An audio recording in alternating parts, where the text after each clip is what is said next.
Hey, what's going on? So I wanted to go ahead and jump straight into answering the question for today, which is once I'm in the friend zone, how do I get out of the friend zone?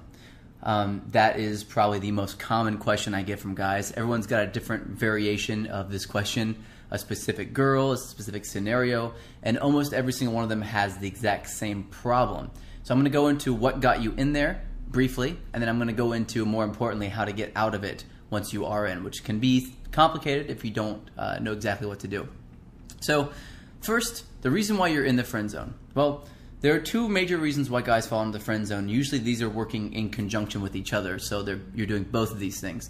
The first one is not touching enough. Now, the reason why that is the case is because the friend zone is basically a massive amount of rapport built with a woman, trust, comfort, but not any sexuality. Well, sexuality is a direct physical connection with one person. So in order to build that sort of sexuality, you have to break the touch barrier early on, and you have to continue to escalate the touch barrier as time goes on. So basically what that means is that when you first meet a woman, if you aren't touching her within the first 3 to 5 seconds on her shoulder or on her hand, just briefly, just for maybe 2 to 3 seconds, you keep your hand on, or maybe even less, and then take your hand off again. As you're touching, if you're not doing that constantly, as in at least once a minute when you're talking, then you are probably headed toward the friend zone. And so what she's doing is she's building all this curiosity around you. She's interested. She's like I said, she's curious. She's intrigued by you in the beginning, but she's not getting any physical touch. And so that intrigue is not attached to anything. It's just there. When she sees you, it triggers it. So we have something called anchors, emotional anchors. And these emotional anchors are basically different things that we associate with different emotions. And if you can touch a woman while you're talking to her, then you will anchor the concept of comfort, of trust, and of connection to, and even intrigue, to your touch. So that means that every time you touch her, she'll feel that same feeling again. And if you don't do it when you first meet a woman, then it won't happen at all. You'll have to sort of reframe it all over again. So the first one is not touching enough. I'd probably say on average, if I walk into a room of guys, I would say that about 95% to 98% of them don't touch enough. And usually they all could touch around 300% more, meaning the amount of times that they touch, it could be 3 times the amount of times that they touch, and it would still be fine. In fact, it would probably be a lot better for them. So I would say increase the amount of times that you touch a woman by about 300% or 3 times. So if you're touching a woman, and you probably haven't thought about this very much, but if you're touching a woman maybe not at all night, then you want to at least touch her 3 times when you're talking to her. If you are touching a woman maybe once every 30 minutes, just casually, and I mean like, as you might touch a dude, like a friend of yours, it's like, on the shoulder, or, you might go, for example, you might have a sentence that says, you might say, well, what do you think about this? And you might stick your hand out and touch their arm for a second, like, what do you think about this? And it's a normal, totally normal touch. You're not looking at your hand when you do it. You're not coming straight out like this and like reaching way over. It's very casual. It's completely normal sort of hand gestures and hand movements, except you're making contact.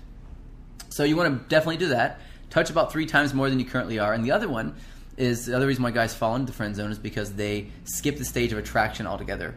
This is like walking up to a girl in a bar and saying, "Do you come here often?" So that is sort of a fake rapport. That's like the idea that you're trying to build this connection with her way too early. And women don't give a shit. When they first meet you, they don't care where you're from, even really what your name is, what you're interested in. They don't care about any of that stuff. What they want to know is, are you worth talking to, or is this going to be a conversation where they're going to feel like they need to ask their friend to come over and save them, or they have to go to the bathroom and sneak away or something. So what you have to do in the beginning is build that intrigue, build that curiosity, which is what attraction truly is. And you want to make sure that that curiosity is there and is very apparent to them whenever you're first talking to them. If you skip that and you try to get into really like deep conversation early on, what you're doing is you don't have that ramp up of attraction that sort of peaks off with rapport. So attraction is kind of like this. It ramps up very quickly if you know how to do it. It's curiosity. And then it drops sharply if you don't build rapport afterwards. So what you want to do is you want to ramp up attraction by building banter, by using negative body language properly, by touching properly, things like this. And there are a lot of other things, obviously, that you can do that I go over in depth in my book. And you want to ramp up the attraction as high as you can possibly get it, and then right at the peak, you want to cap it off and build rapport. Because when you start building rapport, the attraction dies off. So if you build a little bit of attraction and then you go straight into rapport, you're only going to have that much attraction over time. You can't build more attraction very easily. So what you want to do is you want to stay in the space of being lighthearted and fun, being sort of like a fun sort of boy part of your personality. And you want to stay in that space until you get the proper signals that you've studied and you know about that will show you that it's time for you to build rapport. So skipping the state of attraction and not touching enough are the two major reasons why guys fall into the friend zone. If you are in the friend zone, if you ever have been in the friend zone, you probably did one of those two things. It's about 95% of the guys that I know of fall into the friend zone because of that. And there are about 5% that have some other crazy ass circumstance that is nuts. Like it's extremely religious situation or one of a couple other things. So now to the real question, how do you get out of it? Well, there's only a few ways to truly get out of the friend zone, but what you have to do is make use of what attracts women in the first place, and you have to make the woman that you're attracted to, that you're currently in the friend zone with, you have to make her reconsider that maybe you're not the nice guy and maybe you do have more to you. So one way to do this is to use the concept of value, and let me explain what that means. So women are typically attracted to men that other women are attracted to already. Now, if you can show a woman that other women are attracted to you, then you can get any woman you want to be attracted to you, which is really what most of my system teaches. It teaches how to show women that other women are attracted to you without saying that, because if you say that out loud, a lot of women don't believe it because you can lie. So a lot of the body language stuff that I've modeled, a lot of the touch stuff that I've modeled, a lot of the framing, the psychological space, things like this, it's all framed from a space of a guy who believes that other women are attracted to him, who believes that most women are attracted to him, and that's normal for him. So what you want to do is you have to show this woman that you are already, you believe that women are attracted to you. And what better way to do that than to actually show her that women are in fact attracted to you. So what I would do, if I were you, is, and you may have to practice this a little bit because this is a patient man's game. I mean, it took you a long time to screw this up, so you need to take your time to get out of it. And anything that you do that is not what you're currently doing will increase your chances with this woman. So any deviation from your current plan that you have in place will increase your chances. So you have nothing to lose here. If you keep doing what you're doing, you're never going to be anything more than just friends with her anyway. And if you try to go to some extreme and be like, well, you need to date me or you need to leave, then you're going to freak her out and she's going to leave anyway. So anything that you do that is following this model will increase your chances. So here's what I would suggest that you do. Try this. Instead of asking, if you've already asked her out on a date a couple times, don't ever do that again. You're not going to be going on dates with girls. You're going to be meeting up with them. This is a very big difference. Instead of saying, hey, would you like to go out to dinner with me sometime? Or you want to go grab a drink sometime? Or whatever. You want to go to a movie? Or all these different things that we've had imprinted into our head, like leave it to beaver thoughts and concepts, you need to erase because they don't work. They're bad. They've never worked, in fact. And the only time that women have ever sort of fallen for them in the first place is because that's all that guys were doing at the time and they didn't have any choice. So you never want to do that. You want to stand out. You want to be the upper echelon of men. You want to be the top 2%. So here's what I say, and what I teach to say. I suggest that you say, I'm going to be at this place at this time, most likely. Meet up with me if you want to. Just go out there and meet me there if you want to. So this is saying I'm going to be somewhere already. I'm not asking you to meet me there or to come with me there, which presupposes a lot of stuff. It presupposes that you're going to pay for everything, that you're going to pay attention to only her, that there's probably going to be more of these things, and that you want something from her that you don't believe you can get just by spending time with her and hanging out with her. So it presupposes a lot of really negative stuff that you don't want to frame the relationship with. If you've already done that, no big deal. Just you want to meet her out in a social environment. That's the most important thing. So you want to meet her out, and you want to also invite other people out. Invite a couple of your friends, but more importantly, invite any female friend that you have that is not, sexually interested in you in any kind of way, that is just a friend of yours, particularly if you have any attractive female friends, invite them all out at the same time to the same place that you invited this girl to. Now, this is crucial. You're not going to be flirting with these other girls or anything, but they are already going to know you, and they're going to be having conversation with you and interacting with you in sort of a regular kind of way.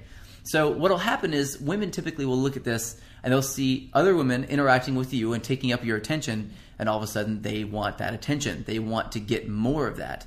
And so you're going to spread out when you meet up with her and with the rest of your friends, you're going to spread your attention out equally over everyone, meaning that this is a major mistake that a lot of guys make. They'll get it in a group of girls or girls and guys, and they'll start only talking to the girls that they're attracted to, and they'll ignore everybody else. This is a major problem because now everyone else in the group has to step in, and because they all feel rejected, so they try to step in and try to ruin everything for you.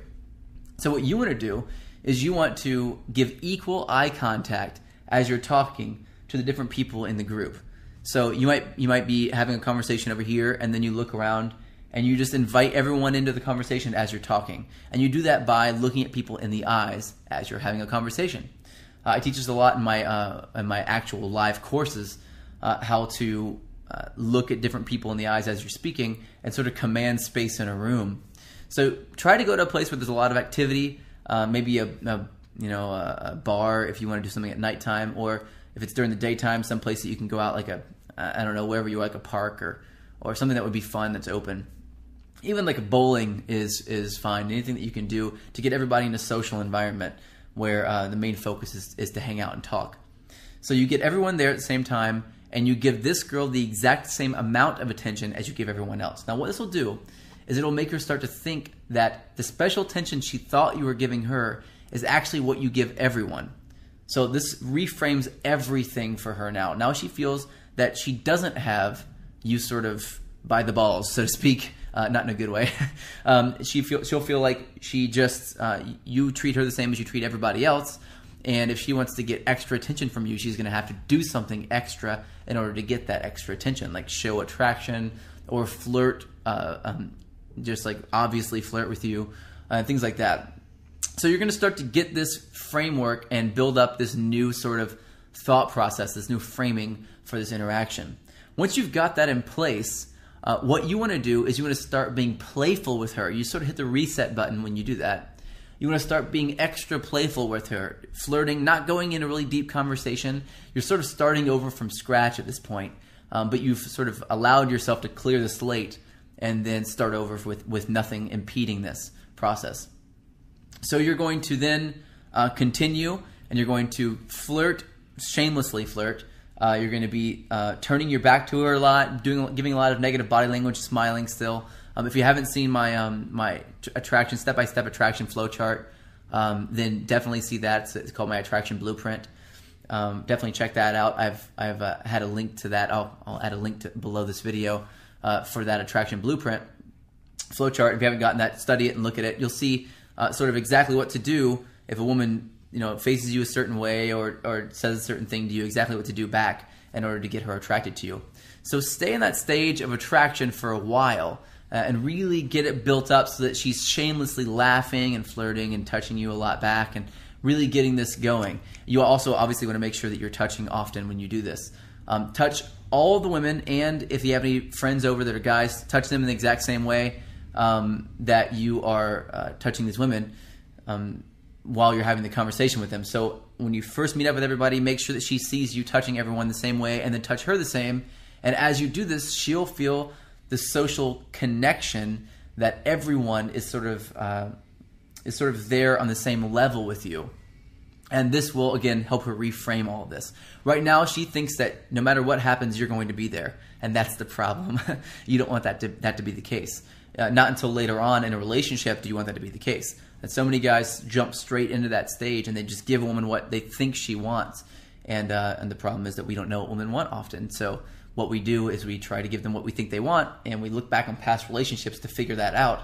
And we take things that aren't accurate. We take things that we've had in relationships after we dated someone for 20 months or like 2 years, or 3 years or even like 6 months. and we take those things, we try to apply those to, making women happy. But that's not how it works. You work progressively over time to get to that place, and you go through several different stages of an interaction as you talk to a woman and interact. And if you don't follow those stages piece by piece and follow the system to a T, then you will screw it all up and you'll fall into things like the friend zone again. So you don't want to do that. So what you're going to do is flirt a lot, be very lighthearted, be very childlike, very fun and playful. And then once you flip that switch and you can tell 100% that she's attracted to you now, you have that attraction, then go into rapport just with her one-on-one. And you can split, you can leave or sort of turn away from the rest of your friends and have a conversation with her while they're talking, whatever. Or you can go to a new spot and just talk to her in a new space. And that should pretty much do it. From then on out, you build the rapport, you keep touching during the rapport, and then in a couple of days you'll get a video teaching you about seduction. You can use some of the things I talk about in that video as well to get things sexual. And that's how you get out of the friend zone. There are very few ways to actually get out of the friend zone to really make it work. But the most common and the best way to do it, I found, is to show her that other women are attracted to you. You can also meet her out in a social environment, and if you're brave enough to do this, which was my favorite thing to do, would be to go out in a social environment without inviting anybody out and just invite her and then meet a group of people before she gets there and join their group. Just start talking and laughing and having fun and join their group. And then when she gets there, just go, hey, and invite her in, introduce her to everybody, and then tell her that you just met everybody. Now what this does is it sort of shows her that there's a side of you that she didn't see before, that she didn't know was there. And it's a very intriguing part of a man that can walk into a room of people that he doesn't know and make friends with people and join their group. It's a very attractive quality in a man. If you don't know how to do that yet, I will have in the future a course on social circle mastery, how to do this, how to walk into a bar or into a club or into a coffee shop or down the street or into a party, whatever, or a group, walk up to a group of people that are standing on the street and join their group. I've done this countless times, and when you do this, you open up a whole world of psychology that essentially works in your favor and helps you attract lots of women at once, which is nice, Then you get your choice, or you can choose to date multiple of them. It's up to you. So ultimately, though, it took you a while to get into the friend zone. It's going to take you a little bit to get out. It's going to take a little bit of work. If you don't have a lot of women in your life currently where you can call up a few of your friends that are women and say, hey, what are you doing Friday? Let's all hang out. I'm going to call up a couple other people. Let's hang out at this place, and just go meet up with them. If you don't have those women, then you can go into a place you've never been to before, and you can meet people there. Also, very powerful, another very powerful thing to do. If you don't even have the ability to do that yet, then you can walk into wherever you're going to meet her early and ask the bartender their name. The bartender, any other wait staff or help, ask them their names and remember their names. And as soon as she gets there, introduce her to the people working there. Now, what she'll feel is like, well, how do you know those people? She'll feel like you know all the bartenders, that you know all the connections, you have all the connections, and it'll reframe this interaction. And, again, as I said before, you're not going on a date with this girl. You're just meeting her somewhere. You're going to be there already anyway. And if you know people there, then it's more believable that you're going to go there already. If you don't know anybody there, then it's less believable. So you're going to make sure that you meet the guys and meet people that are working there and sort of strike up a friendly conversation. That's it. Don't worry about anything else. Tip well. That's another really good way to get the bartender on your side, or the person at the coffee shop. Just kind of laugh and talk to them a little bit, and you don't want anything from them. All you want is to have a normal conversation and to get their name, and then you want to introduce her to them whenever you get there, or whenever she gets there, rather. And that is usually enough to do it. So you want to basically cut through what she thinks you are already and create a new part of you that she hasn't seen yet. That's it for this lesson. That's the best way to get out of the friend zone. Go out and try it. It works. I know you're going to be blown away if you do. If it does work, go ahead and comment below and let me know what you think about it. And stay tuned for tomorrow's lesson. I'm going to give you another video that teaches you how to attract women at your workplace. So take care, and I'll talk to you tomorrow.